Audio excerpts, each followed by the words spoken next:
Hi, I'm Michelle Begue with a 2021 special edition of Latin America Now. But first, as always, our news trivia. Which country will have the youngest president in the region in 2022? We'll have the answer later. Record migration numbers are reflecting just how prolonged the migration crisis has been throughout the Americas. In 2021, United States Border Patrol agents recorded more than 1.7 million illegal immigrants arrested. That's the second highest annual figure ever recorded in the country's history. As Latin American economies struggle, citizens are looking for better opportunities and moving up north, risking everything to make the trek, often by foot, from South America to Central America, and even crossing the Darien Gap, a dangerous jungle along the Colombia-Panama border. Officials say they are looking to address the root causes of migration. Let's check in with my colleague Al Baverstock for more.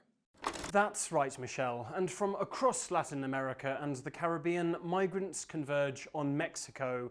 10,000 migrants a month cross this country's southern border with Guatemala, and making it to the United States border is not easy. And as President Joe Biden's administration now reinstates the hated Remain in Mexico policy of his predecessor, Washington's pledge has been to send increased economic aid to the countries with the highest rates of external migration.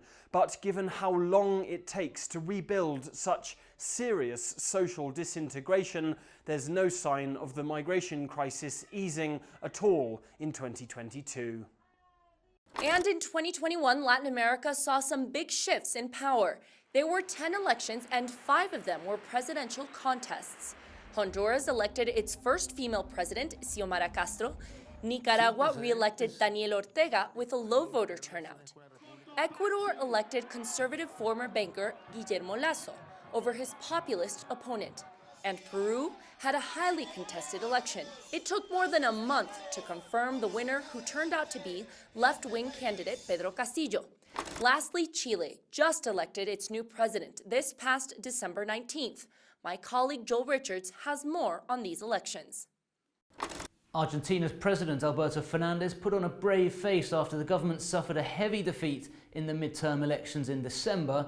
The defeat was by a smaller margin than the primaries initially suggested, but the government has lost control of the Senate, which places a question mark over the next 2 years of Fernandez's presidency. But the big news came from across the Andes in Chile. 35-year-old former student leader Gabriel Boric won the presidential elections by a landslide, defeating hard-right candidate José Antonio Cast.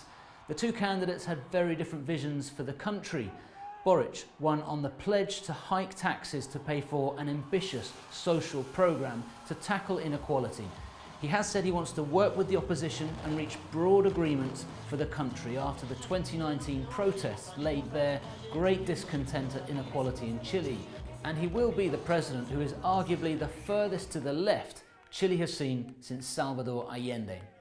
So he faces the challenge of appeasing the markets and investors to ensure economic growth, while also trying to unite Chile, but also satisfying voters' expectations to implement change in a country that has long been a model of stability in the region.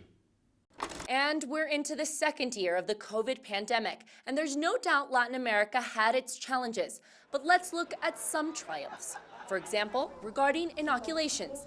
Did you know that Chile and Uruguay consistently ranked among the top 5 countries in the world for population vaccination? And Costa Rica was a leader, joining the World Health Organization in founding the COVID-19 Technology Access Pool, or CTAP, a platform that allows for the sharing of intellectual property and data from COVID-19 treatments and vaccines. But unfortunately, this year also highlighted Latin America's urgent need to act on corruption, thanks to 2021's Pandora Papers scandal. The leak of almost 12 million documents revealed the hidden wealth of the world's most rich and powerful, as well as money laundering and tax avoidance charges. Unfortunately, the leak included 3 active Latin American presidents and 11 former heads of state. Both Ecuador's Guillermo Lasso and Chile's Sebastián Piñera survived removal efforts sparked by the leak. And Colombia made it on our year-end list with the celebration of its 5-year anniversary of the peace agreement signing. The treaty ended more than 50 years of armed conflict. While the efforts to bring an end to the struggle between the government and the FARC rebel group was praised and celebrated, the anniversary also drew attention to the increasing violence in Colombia's rural areas. According to the country's ombudsman's office, there has been a reported 213% increase in the number of displaced families, from 1,682 in 2020 to 5,266 in 2021. This violence is attributed to existing dissident rebel groups and new illegal armed groups involved in trafficking, illegal mining, and drug production. And now the answer to our news trivia. The answer is C.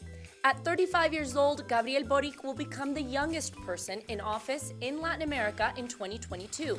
The Liberal candidate and former student leader was elected in the December 19th elections, and he is also a millennial, along with El Salvador's Nayib Bukele, who turned 40 last July. And that's it for this year's wrap-up. We'll see you again next year on Latin America Now.